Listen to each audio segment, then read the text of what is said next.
Service in Austin, San Antonio has issued a severe thunderstorm warning for central Medina County, Bandera County, southwestern Hayes County, northeastern Uvalde County, southern Kendall County, northwestern Bexar County, southeastern Real County, Comal County, until midnight Central Daylight Time.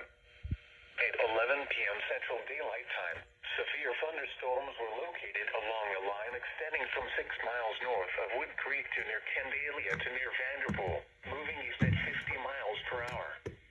Hazard, 60 miles per hour wind gusts and quarter-size hail. Source, radar indicated. Impact, hail damage to vehicles is expected. Expect wind damage to roofs, siding, and trees. Locations impacted include San Antonio, New Braunfels, San Marcos, Bernie, Hondo, Limberley, Bandera, Leakey, Tarpley, Vanderpool, Canyon Lake Dam, Canyon Lake, Helotes, Fair Oaks Ranch, Bulverde, Garden Ridge, Chapineau Park, Hollywood Park, Cross Mountain, and Sabinal.